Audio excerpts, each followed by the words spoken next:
Joan Quinn Profiles. As an editor for Andy Warhol's Interview, the Los Angeles Herald-Examiner, LA Style, and Detour magazines, Joan covered the social set, the Hollywood hotshots, the international art scene, the mysteries of food, the excitement of travel, and the fabulous world of fashion. Joan continues to find creative people on the cutting edge who make things happen. Here's Joan Quinn. Hi, I'm Joan Quinn, and welcome to the Joan Quinn Profiles. Waiting to be profiled are director Juliette Carillo and author Jennifer Ring. Award-winning director Juliette Carillo was born in Los Angeles and raised both in California and Baja. She graduated from the University of Santa Cruz and the Yale School of Drama. As the former artistic associate at South Coast Rep, Juliette ran the Hispanic Playwrights Project, and she was there for 7 years. She's directed plays by many playwrights, but we're going to talk about the Latino writers that she's worked with, because she's now working on a new play at Cornerstone. Did you always want to direct? When I was about, when I was in college, I started to get interested in directing. I took a directing class with a fantastic director, and it was like a light bulb went off. I'd been interested in dance and psychology and a lot of art-related things, so it all kind of came together in But college. not acting? Not acting? I did do some acting. Did you? Yeah. And you were interested in art because your father was a well-known painter. Yes. And was he painting all the time in the house, or did you see it? Oh yeah, well it was in his studio in the backyard, but yeah, I was definitely in the midst of his artistic process, so I'm sure that his work influenced my work, and it shows up, I think, yeah. And he went to UCLA? Yes. And he was a fellow student with Charles Garabedian? Yes. Who is a very extraordinary artist as well. Yes. And were you raised in that kind of an artistic family? Yeah. Oh yeah. My uncle is an artist. My other uncle, Lance Richburg, went to school with those guys as well. So I've had a lot of artists in my family. And what about music? My dad thought he could play every instrument. He did a good job just pretending like he could play. So when the light bulb went off, did you start going to directing school or classes, or what did you do? Yes, I started to focus on directing. I was more or less in the theater program at UC Santa Cruz, but I really started to get very, very focused on directing, and then when I left UC Santa Cruz, I went to Yale School of Drama. Was it hard to get in? Yeah, very hard to get in. It is hard to get in. I was really shocked when I got in, but I was thrilled. But I mean, from Santa Cruz, weren't you in the, you think of Santa Cruz sitting among the trees, smoking grass? I went to New York after I graduated from UC Santa Cruz, and I think that was probably, it clued them into how serious I was about it. That you really wanted to be. And how long is that program at Yale? 3 years. I got my MFA there. Oh, you were? Yeah, so it was long. Did you direct a lot of plays? At Yale? Uh-huh. They put you through the ringer. Do they? Yeah, in a good way. And then you got the NEA, an NEA teaching grant? No, not a teaching grant. It was a fellowship that was really basically to support my work as an artist, and it was fantastic. I got to go to Mexico City and Europe and just observe other artists and see a lot of work, and spent some time in New York with the dance company. So. Oh, that's fabulous. So let's talk about the work basically with Latino playwrights, because you worked with Nilo Cruz, who's a Pulitzer Prize winner. I mean, you're an NEA winner and a AFI fellow. Tell us about Nilo's work and what you did with his work. I directed Anna in the Tropics here on the West Coast at South Coast Repertory. And I'm proud to say that I directed the first reading, the first workshop after he won the Pulitzer Prize. Oh, you did? Yeah, we did a workshop at South Coast Rep during their Pacific Playwrights Project, and Jimmy Smits was in it, and it was a fabulous cast.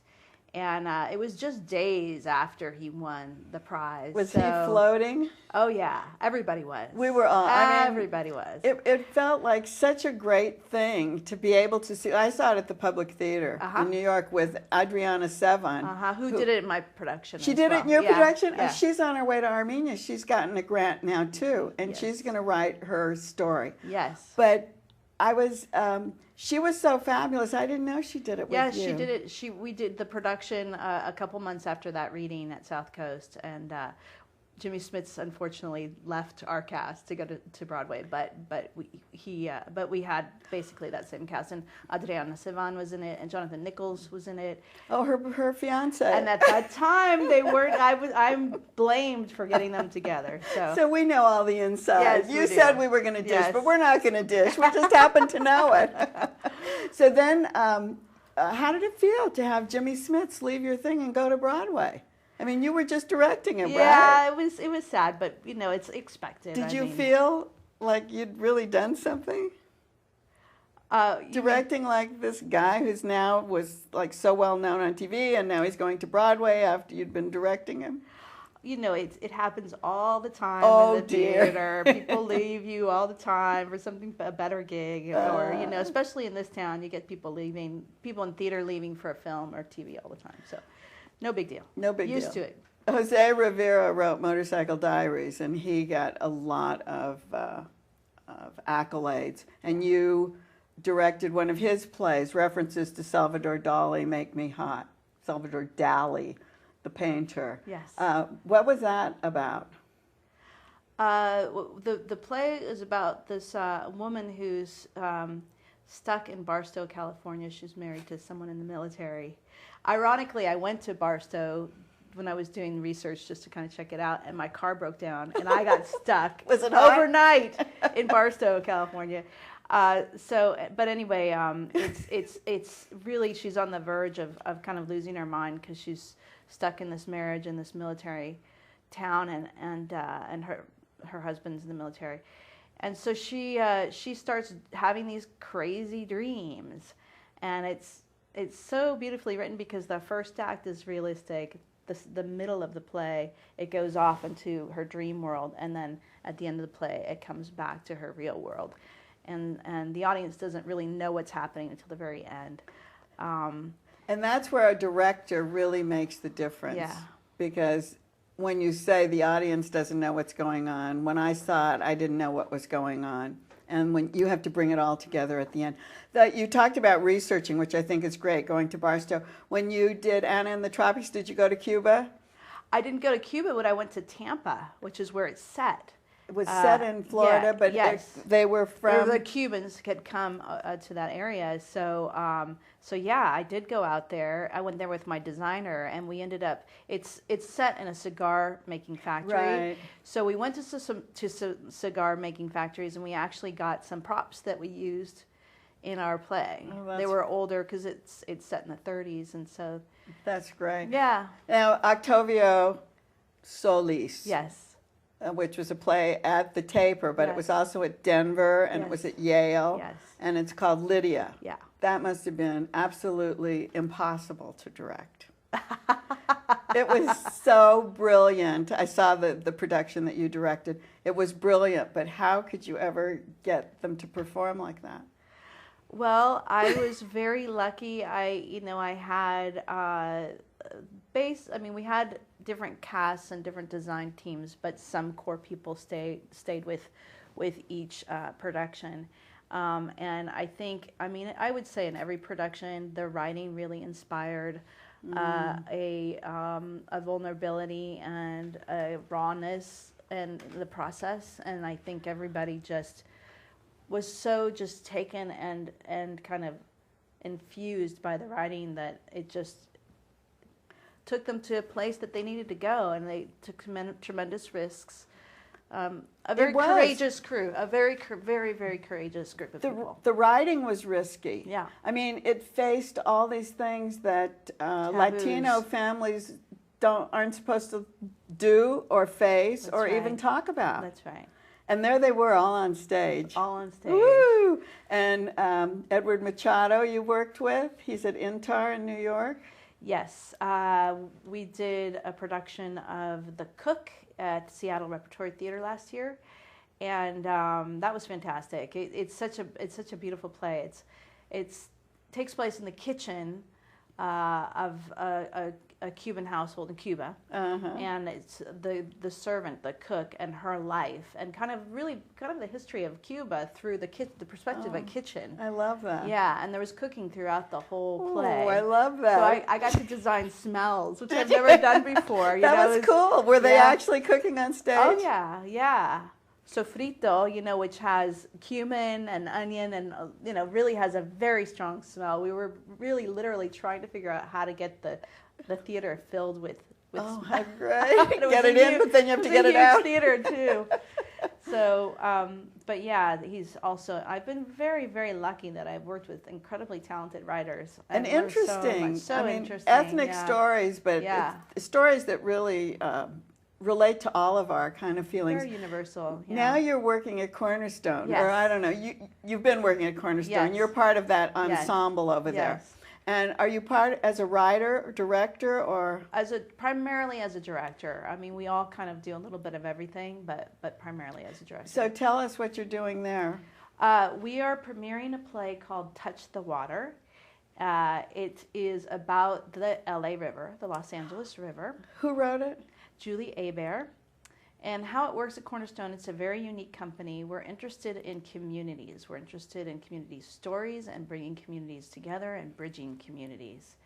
And so we came up with an idea, a series of plays that investigated justice. So we're in our justice cycle. And then the first play that we did was the Los Illegals. Oh yes, I saw that. Yeah. You saw it? Oh, it's great. Yeah, day laborers, and then we did Someday, which was about reproductive rights. We did For All Time, which is about the penal system, and then now we're looking at environmental justice issues. And so in our process, what we do is story circles where we go to the communities and we basically sit down with them and learn all about their values, their concerns, their ideas, their future. So you interview them? We interview lots and lots of people, and Julie Hebert, the writer, then sits down with all the interviews and creates a play. And we cast members of the community alongside with our professional actors in the ensemble. But are you actually doing it on the banks of the river? Yes, we are.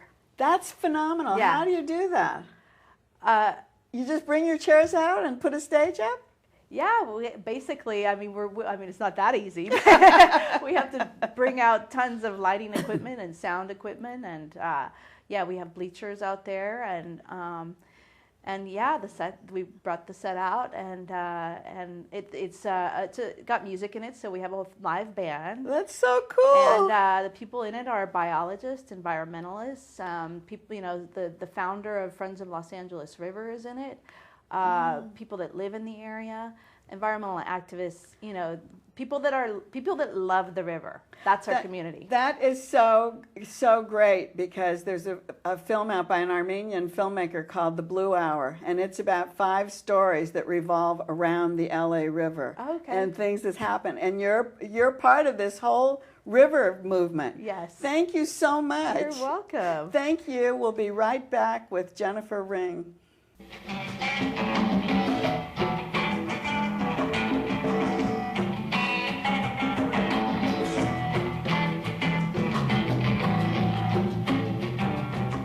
Hi, I'm Joan Quinn, and welcome back to the Joan Quinn Profiles.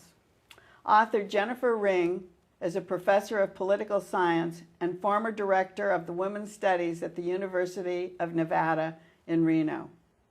She received her PhD and MA at UC Berkeley and her Bachelor of Arts from UCLA.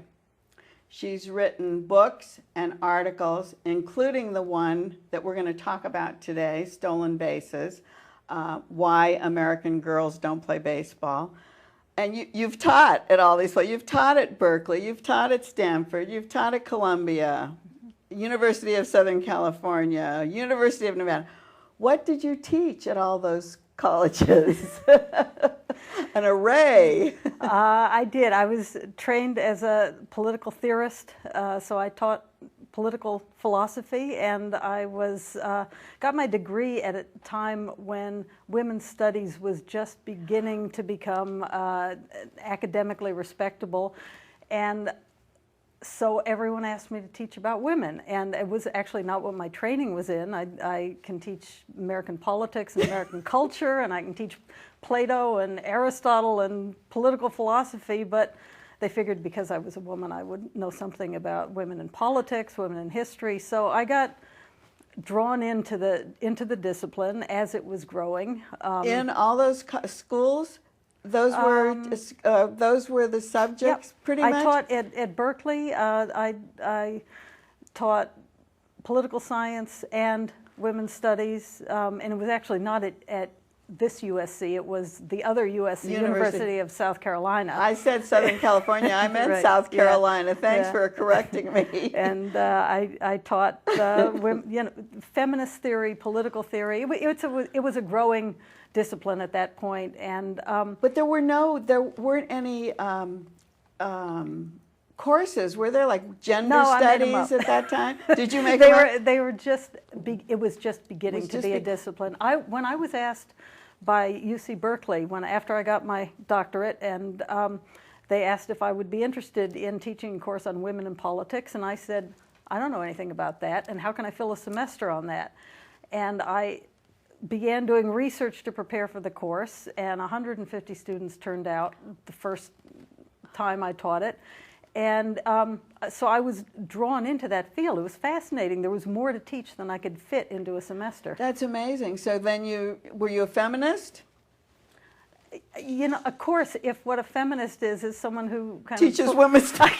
Teaches women's if you want to go there, that's all right. You know, a feminist has such a evil connotation, but what I believe is that women have dignity and ambition and desires and creative needs, and to me that's what a feminist is someone who takes women seriously as human beings. Actually, there's a great bumper sticker I saw in LA, I think, that said feminism is the radical idea that women are human beings. Oh, that's great. So yeah. we're coming full circle about not having to prove ourselves, right? We already are. Yeah, we probably still have to prove ourselves. Tell us what political science covers. If you take a course in political science, what is it? Is it pop culture? No. Not at all. Well, my brand of political science has become increasingly American popular culture. I mean, I've been drawn into gender and sports, for example, in the writing of this book. Traditional political science covers an array of topics, from American politics to international relations to political philosophy, comparative politics. So it's a huge umbrella, isn't it? Yeah. So it would be interesting, or it would be probably prudent to put that women's studies in that section. Well, I think since half the world's people are women, that what women's studies shouldn't need a separate department and a separate program. It's more like awareness of the fact that women and men have played various roles in history, and you don't teach political science as men's studies. You just or women's studies, or right. women's studies. That's why. So when you talk about women's studies, then they stick it under the gender studies umbrella in a way, right? Gender is a little different. Women's studies has become a kind of politicized term. Gender studies is really what makes sense to me, and that's teaching when we assume something. We assume usually that we assume the male perspective. So gender studies is a way of looking and saying, look, let's be conscious of whether we're looking at this from a specifically male or a female perspective. It doesn't assume that all of the major actors in history are men by definition. So it's a way of teaching an awareness of the role that gender plays. And one of the things that you have taught, you're specialized in Marxism. Well, that you've was taught part of it, my right? political philosophy. Social issues in Marxism. is there feminism in? Oh, sure. Yeah. Is there? It's you know, yeah. There are Marxist feminists and there are feminist socialists. I mean, But did it fit into the theory of Marxism? Did it fit into the mission? it's Women, it's I mean. contested terrain. I think once you start looking at this stuff with anything else, whether you're looking at the history of race in the United States or the history of sexuality in the United States or in the world, once you start seeing it, you can't teach things the same. When I teach Plato, for example, the old guy, the classic ancient Greek. Does he talk about it? Of course he does. He's got, and people tend to try to overlook it, but he came up with a scheme that was communistic and said that women should be raised and educated the same way men were. And that's right in the middle of his major work, The Republic. So, once you start looking for it, it's everywhere. So as you say, it's everywhere. What are the things that we can actually look at to promote the feminine or the feminist theory, the way that you're teaching it? It's not really a question of promoting. I think it's a question of not saying, shut up, that's irrelevant. Maybe that's the best way to say it. Not promoting it, but to look further into it. To look at, the book, My Stolen Bases. That's what I'm getting into. Why would you write a book on baseball? Well, because it doesn't seem to fit into these subjects, and yet it does. It does, because the way I teach political philosophy is that there's no reason to read this ancient stuff that's 2,500 years old unless it actually teaches us something that's useful these days. Well, then no one will take your class. No, the students love my class because that's what I'm always doing, is saying, okay, what does this mean and what does it have to do with us? I see. How did I get to baseball? Well, it was partly a question of becoming secure enough professionally to kind of dare to write a book on something that I just have had a passion about. It's also partly a personal story. It's a personal journey, but there's so much history in the book. And that's exactly what I'm talking about, okay? Once you start looking at it, what you see is, okay, girls can't play baseball, everybody says. You throw like a girl. Baseball's for boys, softball's for girls. Sissy ball, you said. That and what was softball. the other thing? Oh, sissy ball. Sissy ball, panty waist, Nancy ball, but those were disparaging names that were given to softball when it first entered the scene. What I'm talking about is hardball, American baseball, that we assume is a sport for boys only. And in fact, once you start looking at the history, you see, first of all, that girls invented baseball in England before it came to the United States. There are a variety of early versions of baseball, including rounders, which all English children know about, and girls still play. Rounders, right. Stool ball was invented by English milkmaids. They put their milking stools in a circle in their downtime between milkings, and one pitched a rock at another one. The other one hit the rock with a stick, and the fielders would throw the runner out by throwing the rock at her. So it was a pretty tough little girls' game. And then when baseball came to the United States, not in 1839, because that's a complete myth, but when baseball became popular in the United States in the early 19th century, girls played at the Seven Sisters colleges. There was a women's baseball team at Vassar in 1866. They played in the Midwest. They played on semi-professional teams. The first American women's professional baseball team was a group of African-American women from Chester, Pennsylvania, called the Dolly Vardens. So once you start looking, you go, okay, they played baseball. They probably invented it. What's going on that we're saying girls can't play baseball? Well, is Stolen Bases about hardball? Yeah. It is about hardball. Oh, yeah. No, I get softball players angry at me all the time because I'm saying softball is separate but equal. If you want to play it, fine. But why are we saying girls can't play the national pastime? I think the interesting thing is that Mr. Spalding was against it. Yeah. But why wouldn't he be for women if it were going to sell more sporting goods? What a dummy. I think he want more clients? I didn't get that. Yeah, well, Spalding, I think, had some issues with women, but that's in the book. You know? I know, that's what I was talking about. Yeah, no, he got interested in baseball when he was 12 years old and sent away from his mother and brothers and sister for a year after his father died. I think he was very lonely. I think he found a group of boys to play baseball with, and that became his surrogate family. And he played baseball. He fell in love with baseball. Now, that's no surprise to me. I fell in love with baseball, and I was a girl and 6 years old and growing up in LA. But Spalding was involved in turning baseball into a business, in making it professional, in trying to export it in order to sell sporting goods, I think, but also to advertise American democracy in a very limited way. He was interested in white middle-class male baseball. It wasn't very democratic. No, nope. But everybody else was playing. He was into professional baseball, and he helped create the National League. And I think what he was trying to say was girls can't play baseball. That is, they can't be associated with the national identity. You don't want a girly national identity. You don't want to pay women to play baseball. What year was that?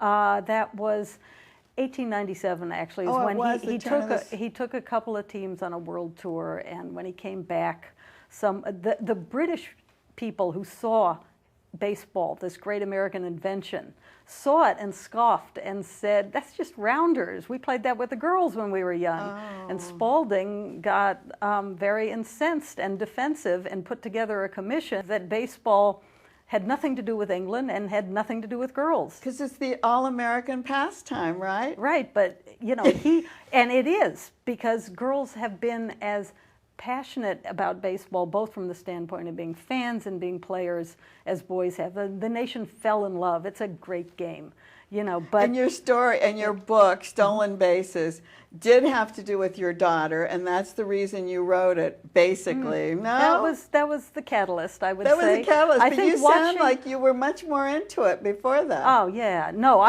This was written because it was written because I was interested in it, and because I was glad to have the opportunity to write something I was so passionate about. But my daughter, my younger daughter, I have two daughters, the older one wasn't interested in baseball. I tried to show her, you know, here, great game. She didn't want any part of it. The younger one fell in love with it the way I had. And, you know, decades after I was growing up in LA and not allowed to play in Little League, my daughter, who could play in Little League, was being, you know, legally was being shoved out of the game. So I wrote it because I could not believe that post-Title IX, girls were still being told, you can't play the national pastime. Here, we got a different game for you. Here's softball. Yeah, so we learned about it here.